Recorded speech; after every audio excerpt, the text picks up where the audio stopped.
Penangkapan sejumlah orang ini tak pelak membuat publik terhenyak. Pasalnya, Ahmad Zain merupakan anggota Komisi Fatwa Majelis Ulama Indonesia Pusat atau MUI. Dengan fakta seperti ini, timbul pertanyaan, apakah MUI sudah kesusupan terorisme?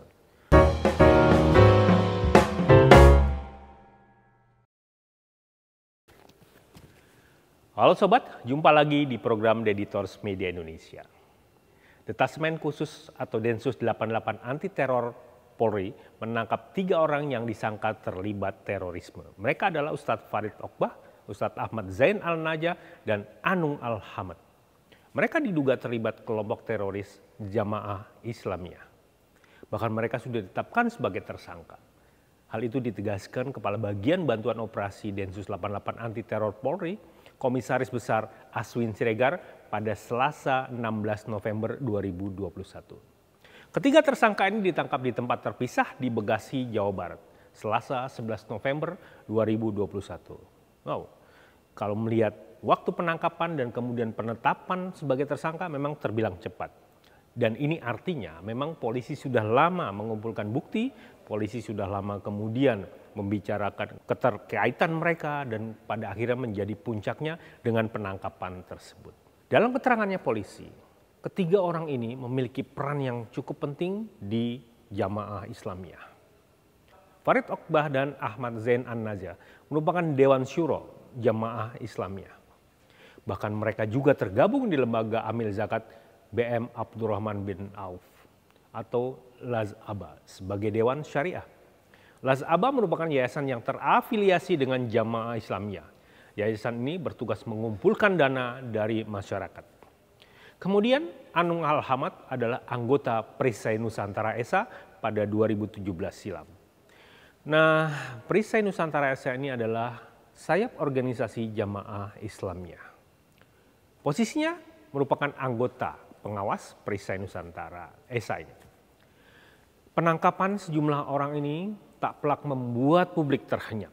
Pasalnya, Ahmad Zain merupakan anggota Komisi Fatwa Majelis Ulama Indonesia Pusat atau MUI. Dengan fakta seperti ini, timbul pertanyaan, apakah MUI sudah kesusupan terorisme? Karena hal ini bukan hal yang baru kalau kemudian menyangkut ormas Islam. Bahwa Majelis Ulama Indonesia Pusat terkejut, iya. Siapapun pasti terkejut di situ. Dan itu tidak bisa dibantah. Sebab hal itu mau tidak mau menyangkut kredibilitas MUI itu sendiri. Apalagi Ahmad Zain merupakan anggota dari Komisi Fatwa MUI Pusat. Jabatan bergengsi itu. Itu sebabnya Wakil Ketua Umum MUI Anwar Abbas mendesak Densus 88 menjelaskan secara detail terkait penangkapan ketiga orang tersebut. Ya, tuntutan Pak Anwar sih normatif sajalah. Karena dalam pandangan Anwar, koleganya itu dianggap ulama anti tindak kekerasan. Ya, dan itu wajar juga. Kalau kemudian polisi enggak memberi penjelasan, menurut Pak Anwar akan mencoreng nama baik pemerintahan Jokowi. Karena bisa dianggap melakukan kriminalisasi ulama. Begitukah? Narasi yang berkembang selama ini memang selalu lekat dengan kriminalisasi. Tapi yang pasti, aparat keamanan dalam bertindak tentu nggak asal tangkap. Apalagi tanpa bukti. Dan sudah pasti mereka juga memiliki bukti-bukti pendukung. Kalau kita lihat dalam Kamus Besar Bahasa Indonesia, mengkriminalisasi itu berarti menjadikan atau memperlakukan seseorang atau lembaga dan sebagainya sebagai pelaku tindak pidana. Dalam konteks ini, benarkah terjadi kriminalisasi ulama? Apakah memang polisi begitu bodoh menjadikan seseorang yang labelnya ulama bersalah dalam suatu tindak pidana? Menurut saya sih enggak juga.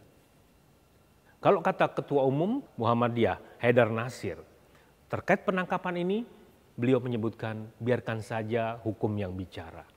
Biarkan saja semua berproses secara profesional. Dan itu memang harusnya seperti itu. Bahkan Majelis Ulama Indonesia sudah menegaskan organisasi ini tidak terkait dengan dugaan terorisme ketiga orang tersebut. Kalau kata MUI, itu urusan pribadi mereka.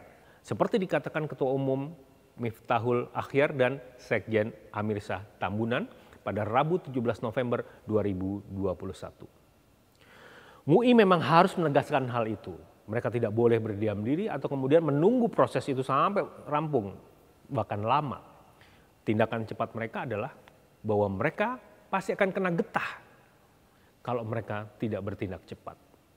Karena ada anggota pengurus yang terlibat terorisme. Terlebih selama ini yang namanya terorisme lebih sering menyangkut tentang Islam. Padahal yang setahu saya, Islam itu tidak pernah membenarkan yang namanya aksi terorisme. Islam itu adalah agama yang damai, rahmatan lil alamin. MUI menegaskan komitmennya mendukung penegakan hukum terhadap ancaman tindakan terorisme ini. Serahkan proses hukum kepada aparat penegak hukum untuk bekerja profesional.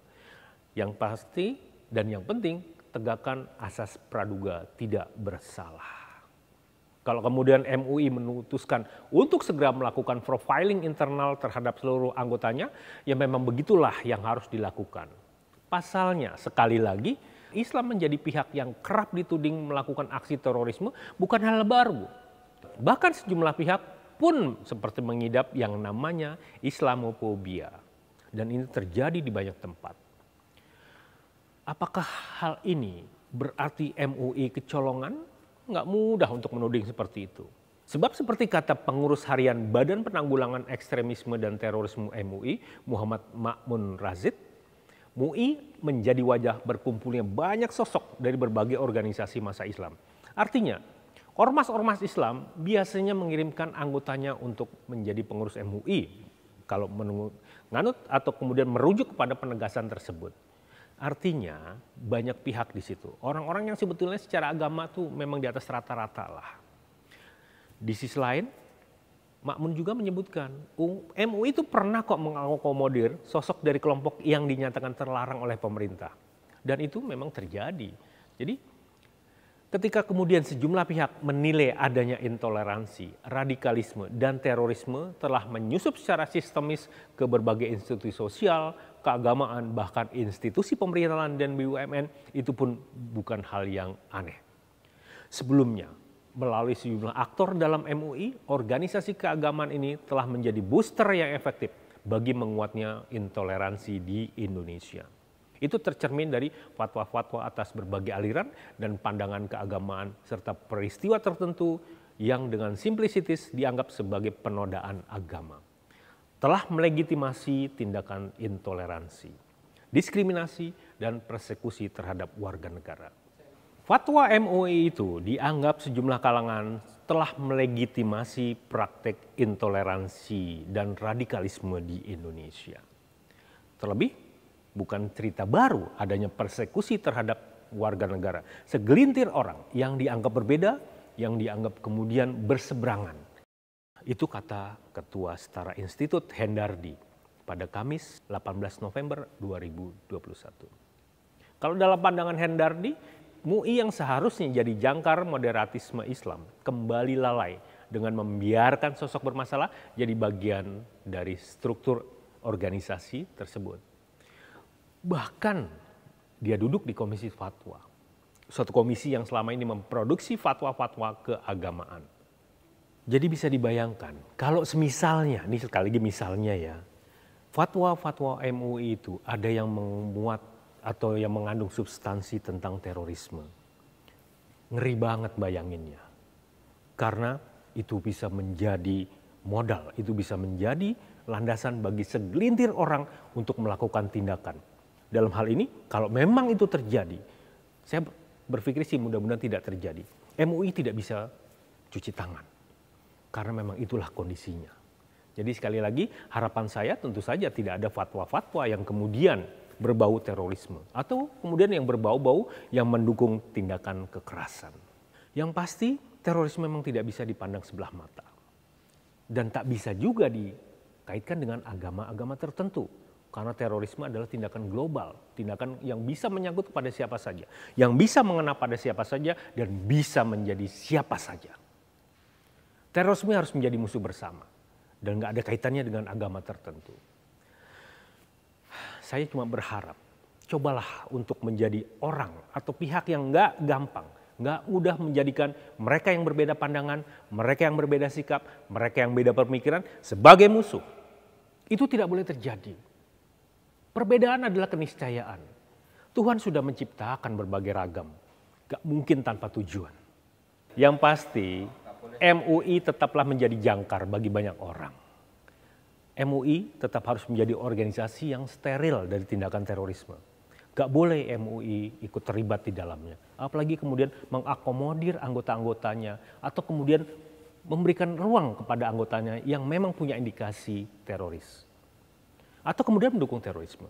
Jadi kalau kemudian ada yang profiling dan itu memang harus dilakukan.